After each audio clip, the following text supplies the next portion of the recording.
Merry Christmas and welcome to Scotty's Holiday Jamboree. We got the eggnog, we got the Christmas hat, we got the honorary Christmas tank top.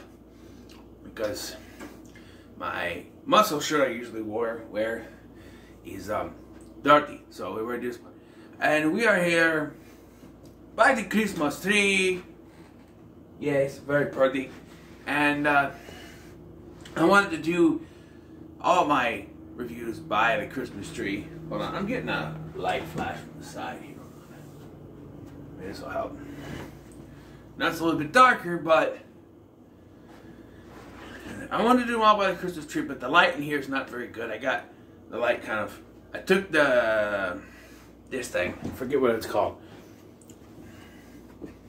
I took its hat off, this thing, the lampshade, there it is. Took that off, so it's a little bit brighter in here, but I wanted to do this one specifically in here by the tree. I like to do all my Christmas ones by the tree, but I don't have the best lighting in the living room, so I do it in the kitchen. And I didn't want to keep on moving the tree from here to the kitchen to here to the kitchen every time I did a Christmas review. And I would do Christmas reviews all week, so I've been stuck sitting in the kitchen, and I just, So this is a special one because I figured I'd revisit Black Christmas. 2 years ago, Black Christmas was the first Christmas review I did on this channel 2 years ago. 2019. 2 years. You believe I've been on YouTube for 2 years? Anyway. So yeah, it was the first Christmas review I did, and I said I should revisit it. I actually haven't watched this since I watched it the last time to review it. There's certain movies I watch every year. Die Hard, Long Kiss Goodnight, Scrooged. Sometimes Home Alone. Or The Santa Claus. Jack Frost, not the horror one, although that may be, Anyway. So, I don't always get around to watching this. But this past year, I've done the Black Christmas Remake from 2006, which I really should have saved for this month, but I didn't. And last year, 2 years ago, same year I did this one, the first time, I talked about it wasn't a full review, it was just, I talked about it. The other remake, which, I don't know if I feel like it, maybe next year. I can get it cheap right now for less than 10 bucks on Blu-ray, but I don't know. I really don't know if I want to pay for that, because it's just, from what I've heard, I don't know. So you would assume that this should be a original versus remake, right? No, I will eventually do that. Don't know when, but I'll eventually do that. This is just a revisited Black Christmas Revisited. And so, this is one of the landmark horror films that started the slasher genre. I always like to say it was Psycho that started it, but this is really, this is, the POV style, you could say it inspired Halloween, which everybody seems to think started the slasher genre. Sure, it kick-started the slasher craze, but it wasn't the first slasher film. Like I say, I say it's Psycho, although officially I think it's a movie called Peeping Tom. Unless it's Crispin Glover in a tree looking at a woman in her bra, I don't care. It's a Peeping Tom. Anyway, Black Christmas, 1974, directed by Bob Clark, who would go on to direct A Christmas Story.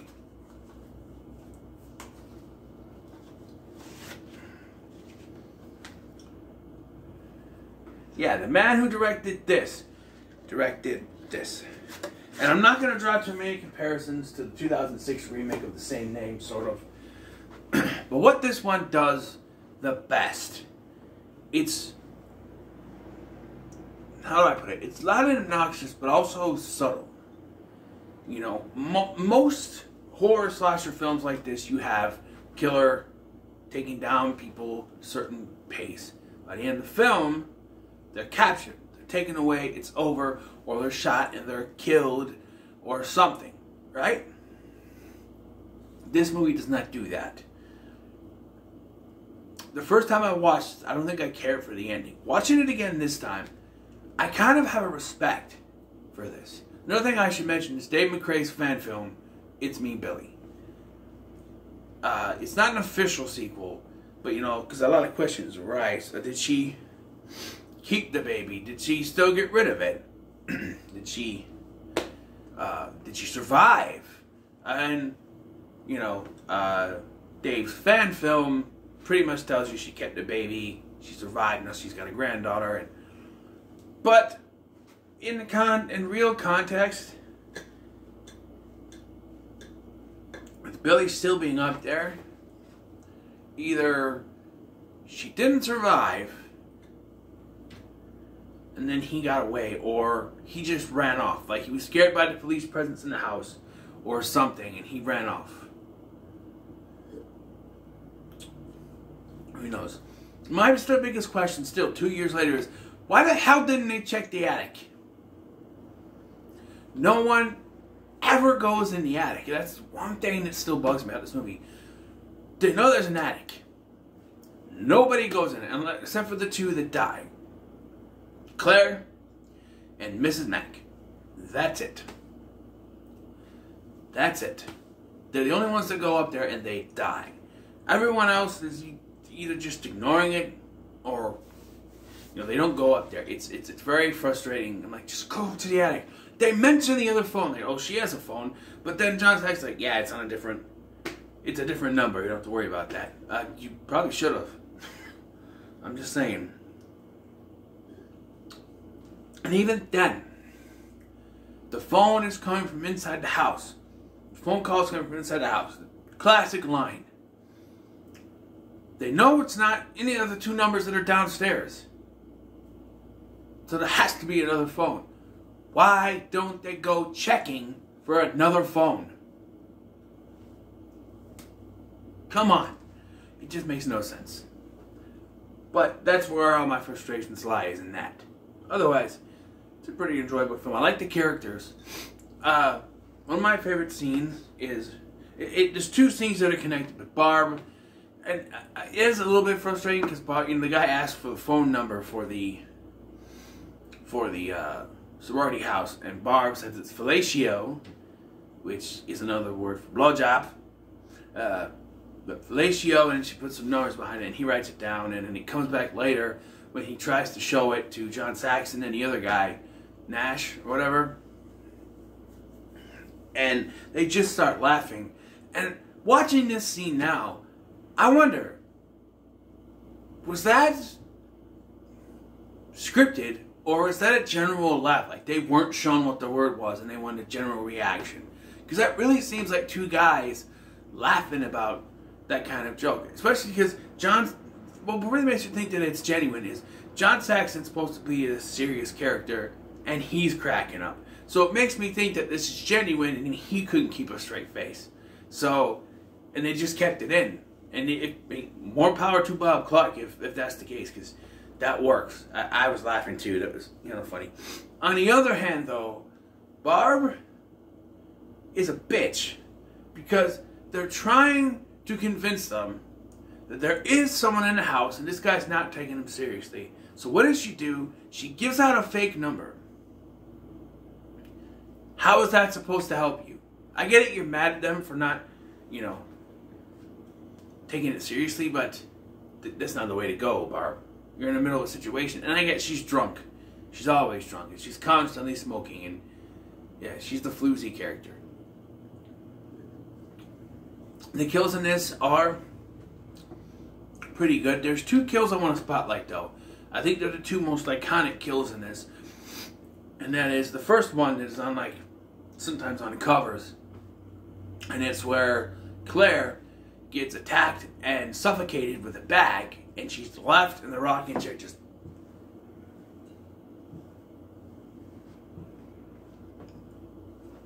And even till the end of the film, when they go back up and they show a she's still there. They never found her body.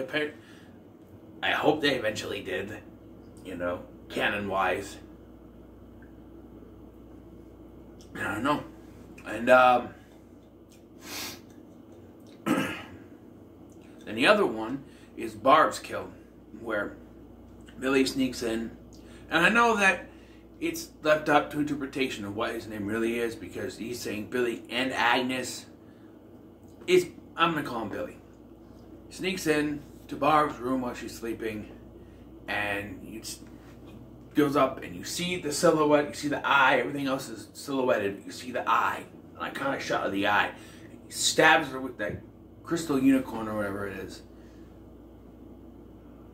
Yes. And even though you do not see the actual stabbing and the kills, I think it's very well done. This was 1974. They didn't have, you know, it was probably going to be a little more subtle.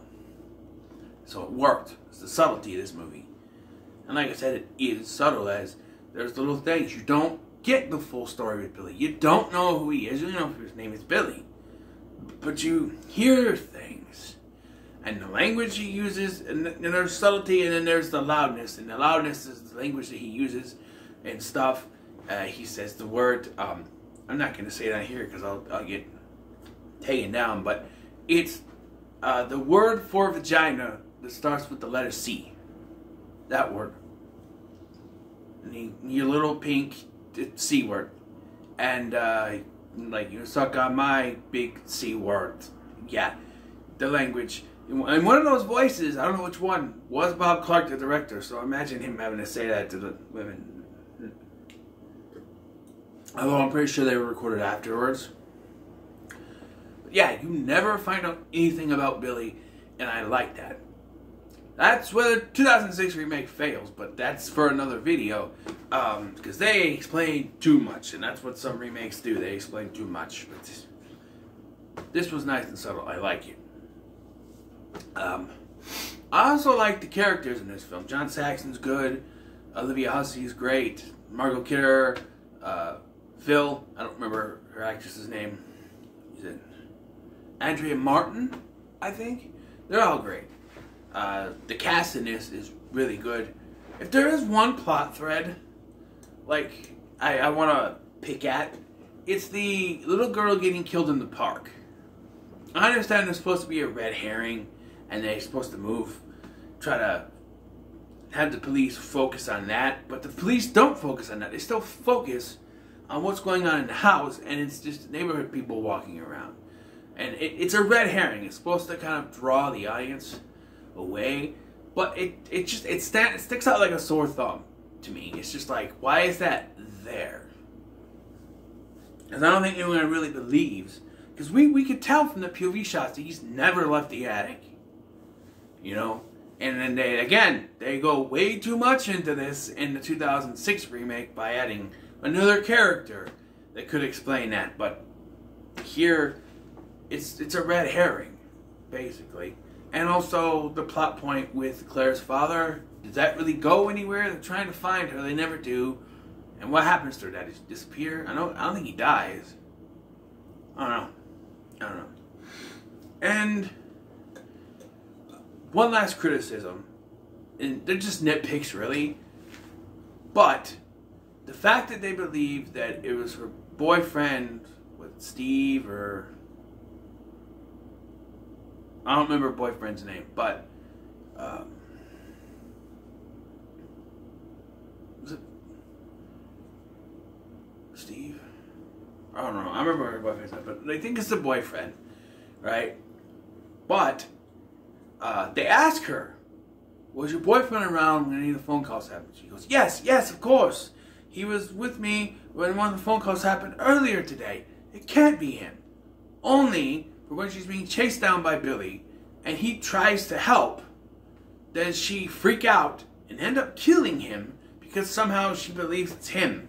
Because she's seen him in the middle of, like, does she not look who's chasing her, or she believes it's him? And then he's dead, and it's just like it's over now, and like, no, she knows this. She told the cops He was there when one of the phone calls happened. It can't be him. But they forget all about that. Because they think they got their guy. But they don't. At least John Saxon should be like, wait, she told me that her boyfriend was there when one of the calls happened. He can't be the killer. And if this was filmed later, like maybe in the late 80s, they probably would have done a different ending where he does come to that conclusion and then Billy jumps out and attacks and gets shot or something. Or they end with that and be like, oh, I wonder who the killer was. You know, they could actually add that into this. Like, wait, can't be the killer. But then who is? And then you end with that dun dun dun. But I like the ending too, where it's shown that he's still up there. Although the way they reveal it feels like they're trying to tell the audience, oh, guess what? It wasn't him. And it's like, Peter, that's his name. It wasn't Peter. And we're like, yeah, we know. It's obvious it wasn't him. One of the phone calls came. He was at the conservatory all night. We know that because they keep shooting back to him at the conservatory all night. So we know it can't be him. Like, not all night, but like there's a time where he's playing horrible piano for someone.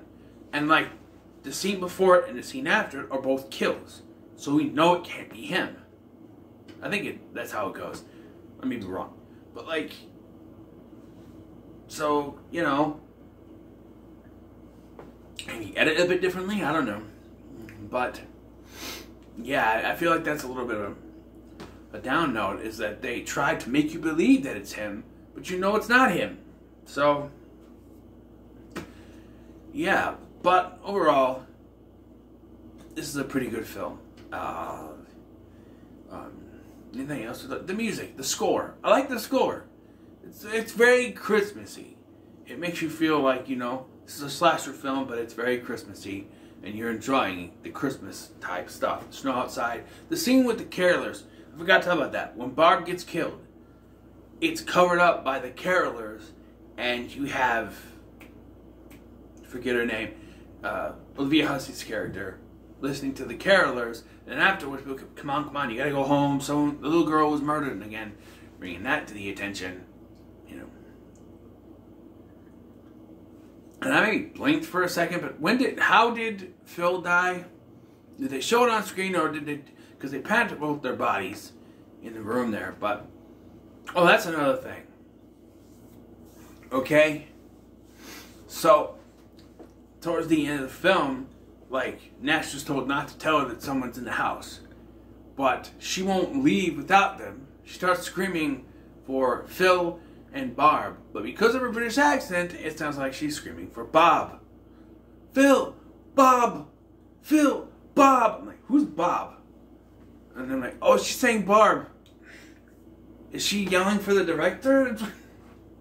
I'm sorry. I'm not trying to make fun of accents, but it sounds like she's yelling for someone named Bob. Is she yelling at the director? I don't know. But, yeah. And, of course, she doesn't listen. And she runs to them, which allows Billy to lock the door. And she's not able to get out. But does it lock from the outside? I find it weird if it does. But, yes. Ends up in this chase with Peter. And, like I said, she kills him. Off-screen, but there's a lot of off-screen stuff you don't really see, but that's why the subtlety works in this. It's not one of those straight slashers from the 80s where you could see the bloody kills. This is it's trying to be subtle. It's very good at doing that. So, yeah, overall, I'd have to say that Black Christmas is pretty good. So, what are your thoughts on Black Christmas? The original Black Christmas, of course. Make sure to like, share, and subscribe. Thank you for watching. I've been Scotty, and have a Merry Christmas. See you.